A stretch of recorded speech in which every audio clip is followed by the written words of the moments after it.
Ketika kondisi hidupmu sepi, kondisi hidupmu kurang, dan engkau punya ketahanan pangan keluarga pribadi terancam, Alkitab katakan, ingat, beribadahlah pada Tuhan. Beribadahlah kepada Tuhan, beribadahlah kepada Tuhan, karena Dia bisa pelihara saudara.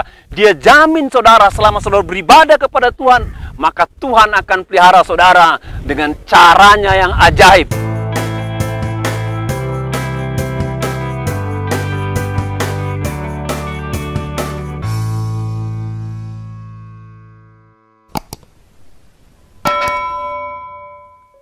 Shalom saudara, kita berjumpa kembali. Saat ini saya akan membahas tentang beribadah, ya. Semua kita pasti sering mendengar kata beribadah, dan pasti juga banyak di antara kita sering melakukan tindakan beribadah. Ibadah itu berasal dari bahasa Ibrani pakai kata abodah. Abodah adalah sebuah kegiatan yang spiritual, kegiatan rohani yang dilakukan seorang pribadi atau kelompok ketika berhubungan dengan Tuhan, ya. Meskipun demikian Bapak Ibu, ada banyak di antara orang percaya tidak mengerti hakikat beribadah itu sendiri. Dan saya ingin mengajak saudara mempelajari Alkitab, mengapa kita harus beribadah, ya, bagaimana sikap kita beribadah, dan apa faedahnya kita beribadah. Saya ambil dari Keluaran 3 ayat 12, dikatakan, lalu firman-Nya, bukankah aku yang akan menyertai engkau? Inilah tanda bagimu bahwa aku yang mengutus engkau. Apabila engkau telah membawa bangsa ini keluar dari Mesir, maka kamu akan beribadah kepada Allah di gunung ini. Yang pertama Bapak Ibu, beribadah itu adalah sebuah perintah Tuhan. Tuhan panggil Musa, ya. Tuhan pilih Musa untuk menjadi pemimpin nanti, membawa Israel keluar dari Mesir. Dan ketika nanti ibadah meminta ini kepada Firaun, maka Musa katakan, Tuhanlah yang menyuruh bangsa ini keluar dari Mesir agar mereka beribadah kepada Tuhan.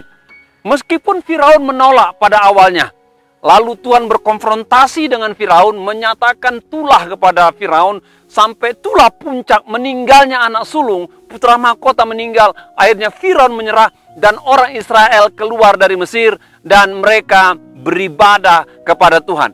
Sementara mereka di padang gurun Bapak Ibu, maka umat Israel oleh perintah Musa membangun kemah suci. Tuhan memberitahukan perlengkapan alat apa saja yang dipakai untuk membangun kemah suci. Dan pada saat itu Bapak Ibu, kemah suci dibangun dengan ukuran yang presisi seperti yang Tuhan mau. Dan orang Israel beribadah di kemah suci, Tuhan yang kasih tahu aturannya. Bagaimana caranya, siapa yang bertugas. Jadi aturan beribadah datangnya daripada Tuhan. Manusia tidak mengerti bagaimana caranya mendekatkan diri kepada Tuhan, sampai Bapak Ibu, Tuhan memberikan aturan main. Dan seorang teolog mengatakan, kemah suci pada masa Israel merupakan sebuah sentral daripada kehidupan mereka. Jadi orang Israel selama di padang gurun menjadikan kemah suci, menjadikan ibadah sentral daripada kehidupan. Dan dengan itu Bapak Ibu, mereka menjadi bangsa yang kuat, ditakuti oleh para lawan-lawan, karena lawan-lawan mereka tahu bahwa ada Allah semesta alam yang berdiam di antara orang Israel, di mana mereka mendapatkan pembelaan Tuhan, penyertaan dan kekuatan daripada Allah. Jadi beribadah itu Bapak Ibu, itu adalah perintah Tuhan. Ibadah itu sendiri menjadi sentral kehidupan daripada umat Allah Bapak Ibu. Dan ketika mereka keluar dari Mesir, maka Tuhan punya planning agar mereka keluar dari perbudakan untuk menjadi umat Allah, beribadah kepada Allah. Bapak Ibu, kalau saya ambil kisah ini sebagai tipologi kehidupan, setiap kita orang yang percaya, dulunya kita orang yang terbelenggu, dibelenggu oleh dosa, dibelenggu oleh hal-hal yang tidak baik, dibelenggu perbuatan-perbuatan salah. Tuhan panggil kita, selamatkan kita, dan Bapak Ibu, ketika Tuhan selamatkan kita, kita harus paham sebagaimana orang Israel keluar dari Mesir untuk beribadah kepada Allah, demikian juga kerinduan Tuhan. Ketika saudara bebas keluar dari ikatan dosa, Tuhan mau kita beribadah kepada Tuhan. Tuhan rindu kita beribadah kepada Tuhan. Lebih lanjut lagi, bukan hanya Tuhan mau kita beribadah kepada Tuhan, Dia mau hubungan kita kepada Allah, ibadah kita kepada Allah menjadi pusat kehidupan Bapak Ibu, menjadi sentral kehidupan kita selama kita hidup. Pertanyaannya Bapak Ibu, Berapa di antara kita yang menjadikan ibadah pusat kehidupan kita? Saya tidak heran Bapak Ibu, ketika orang tidak tahu bahwa ibadah itu merupakan perintah Tuhan, ibadah itu pusat kehidupan. Makanya banyak orang ketika beribadah, dia beribadah bermain-main. Dia beribadah tidak serius. Dia beribadah sambil melakukan aktivitas lainnya. Kalau dia tidak tahu ibadah itu perintah Tuhan, dan ibadah itu adalah pusat kehidupan. Dan saya mendorong kita semua, mulai saat ini, ketika engkau beribadah, ketahuilah ibadah itu perintah Tuhan. Ketika engkau beribadah, maka engkau tahu ibadah itu pusat kehidupan. Ketika kau beribadah Bapak Ibu, maka saya percaya Tuhan berkenan akan aktivitas ibadah, karena Tuhan yang memberitahu kepada saudara bagaimana saudara beribadah kepadanya. Yang kedua saudara, bagaimana sikap kita beribadah Bapak Ibu ya. Mazmur 108 ayat 1 dikatakan, Mazmur Daud, hatiku siap ya Allah, aku mau menyanyi, aku mau bermazmur, bangunlah hai jiwaku. Bangunlah hai jiwaku. Dalam Mazmur 2 ayat 11 dikatakan, beribadahlah kepada Tuhan dengan takut dan ciumlah kakinya dengan gemetar. Yang pertama, bagaimana kita beribadah? Beribadahlah dikatakan dengan cara saudara mempersiapkan hati saudara, mempersiapkan pikiran saudara, mempersiapkan jiwa saudara. Mazmur katakan, hai jiwaku bangunlah, beribadahlah kepada Tuhan. Jadi beribadah itu saudara perlu persiapan. Perhatikan Bapak Ibu, tidak ada sesuatu yang berkualitas menjadi baik tanpa persiapan. Demikian dengan ibadah. Tidak ada sebuah ibadah yang berkualitas tanpa kita mempersiapkan diri. Jadi Bapak Ibu, diperlukan totalitas, diperlukan kesungguhan ketika saudara mau beribadah.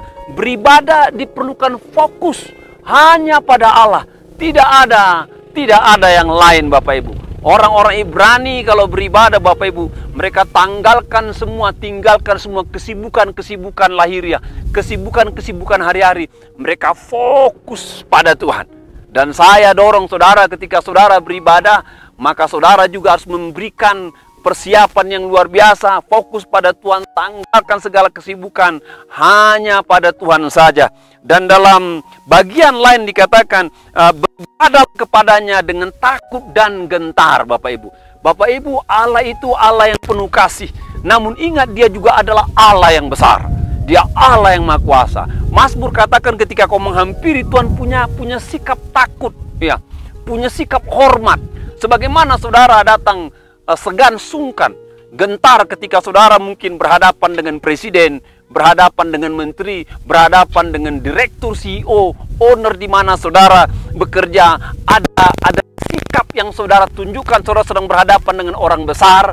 Kalau sikap yang ada di dunia ini bisa kau tunjukkan kepada orang-orang besar, dalam ibadah Bapak Ibu lebih lagi. Ketika kau beribadah, kau sedang menghampiri Allah semesta alam.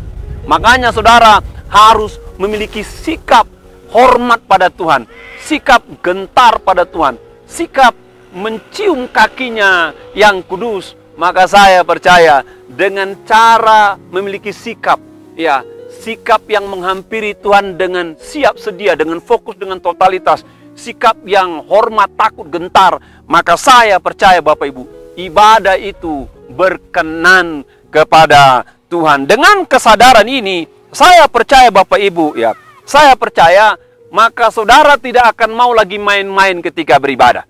Ketika saudara beribadah, saya percaya saudara tidak akan pernah lagi ngomong sambil ngobrol beribadah. Saudara nggak mau lagi saudara main komunikasi, ya, main handphone sambil beribadah. Ya, karena saya tahu Tuhan akan senantiasa memperhatikan sikap saudara dan Tuhan berkenan kepada saudara.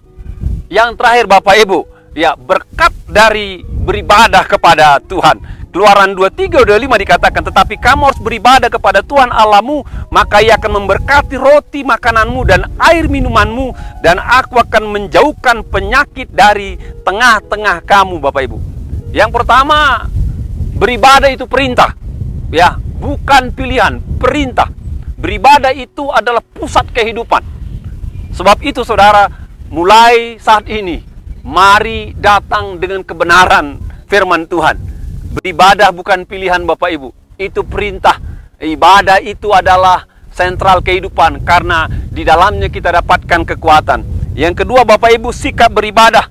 ya datang dengan kesungguhan, datang dengan kesiapan, datang dengan totalitas, miliki sikap hormat pada Tuhan, gentar pada Tuhan, karena memang Dia Allah yang luar biasa. Yang ketiga Bapak Ibu, berkat dari beribadah. Kalau kita beribadah kepada Tuhan sungguh-sungguh, maka Tuhan jaminkan pemeliharaan hidup. Maka Tuhan jaminkan pemeliharaan hidup. Makanan, minuman, sakit, penyakit dijauhkan, dikatakan diberikan Tuhan kepada orang yang beribadah kepada Tuhan. Mari saya ajak saudara melihat betapa pentingnya pemeliharaan Tuhan bagi orang Israel ketika di padang gurun. Mereka berjumlah 2 juta jiwa. Padang gurun itu Bapak Ibu, tidak ada suplai makanan, tidak ada pabrik gandum, tidak ada pabrik minuman, suplai minuman. Dengan kata lain Bapak Ibu, kehidupan orang Israel benar-benar bergantung kepada kemurahan Tuhan. Bapak, saya mempelajari mengenai ketahanan pangan Indonesia ya. Menurut hitungan ketahanan pangan Indonesia butuh 100 sampai 150 ribu ton beras. Satu penduduk kita itu kan 200 juta sekian ya. 200 juta sekian Bapak Ibu. Jadi kalau 1%, makanya orang Israel membutuhkan kurang lebih 1000 sampai 1500 ton gandum per hari. Bayangkan Bapak Ibu, per hari Tuhan harus siapkan 1000 sampai 1500 ton gandum. Bayangkan Indonesia ini negara agraris Bapak Ibu ya. Kalau kehabisan gandum, maka kita punya bulog ya. Kita punya sawah yang besar Bapak Ibu. Kalau nggak cukup bahan dalam negeri, kita bisa impor dari negara tetangga. Padang gurun Bapak Ibu, dari mana mereka dapat suplai kalau mereka kekurangan? Nggak ada bangsa yang mau membantu mereka. Tidak ada lahan pertanian yang bisa menghasilkan gandum. Tapi Alkitab katakan, karena mereka beribadah kepada Tuhan, maka Tuhan jamin mereka memiliki kebutuhan pokok sampai mereka selesai dari padang gurun selama 40 tahun. Berbicara Bapak Ibu mengenai kebutuhan air ya Bapak Ibu ya. Yang saya tahu Bapak Ibu ya, kebutuhan air buat orang dewasa ya, itu kurang lebih 4 liter untuk daerah tropis Indonesia. Kalau di sana itu padang gurun bisa 5-6 liter ya satu hari. Saya bayangkan mereka butuh 8 juta liter air per hari selama 40 tahun. Dan Alkitab katakan Bapak Ibu, tidak ada di antara orang Israel yang pernah mati kelaparan. Nggak ada di antara orang Israel yang pernah mati karena kehausan. Tuhan sediakan roti mana, Tuhan buka gunung batu, Tuhan buka padang gurun, mengeluarkan air untuk pelihara mereka. Kalau bicara ketahanan pangan, orang Israel tiap hari punya krisis pangan, tiap minggu punya krisis pangan, tiap bulan punya krisis pangan. Namun mereka tidak pernah mengalami krisis yang benar-benar membuat mereka menderita karena tidak ada makanan, karena tidak ada minuman. Karena apa Bapak Ibu? Karena mereka beribadah pada Tuhan. Setiap kita pasti mengalami musim kehidupan. Ada kalanya saudara berlimpah, ada kalanya saudara cukup, ada kalanya saudara sepi. Ya, coba ambil kebenaran rohani ini. Ketika kondisi hidupmu sepi, kondisi hidupmu kurang, dan engkau punya ketahanan pangan keluarga pribadi terancam, Alkitab katakan, ingat, beribadahlah pada Tuhan. Beribadahlah kepada Tuhan, beribadahlah kepada Tuhan, karena Dia bisa pelihara saudara. Dia jamin saudara selama saudara beribadah kepada Tuhan, maka Tuhan akan pelihara saudara dengan caranya yang ajaib, dengan caranya yang luar biasa. Allah tidak pernah gagal pelihara orang percaya yang beribadah kepadanya. Meskipun alam sepertinya gagal, meskipun lingkungan sepertinya gagal, meskipun hari esok sepertinya suram, Allah tetap bisa pelihara kita. Jadi Bapak Ibu, beribadahlah, karena beribadah itu perintah Tuhan. Ibadah itu sentral kehidupan, di mana saudara dapat kekuatan pembelaan Tuhan. Beribadahlah, datang dengan sikap sungguh-sungguh, datang dengan persiapan, datang dengan hormat dan takut pada Tuhan, karena Dia Allah yang besar, Allah yang luar biasa. Beribadahlah pada Tuhan, karena ada jaminan pemeliharaan kehidupan atas kehidupan saudara. Meskipun lingkungan saudara itu tidak ada kemungkinan menopang hidup saudara, meskipun keadaan saudara tidak ada jaminan menopang hidup saudara sampai hari esok lusa, namun Alkitab katakan ketika kau beribadah, maka Tuhan sanggup buka segala cara, pelihara hidupmu sekarang sampai selama-lamanya. Tuhan memberkati kita semua.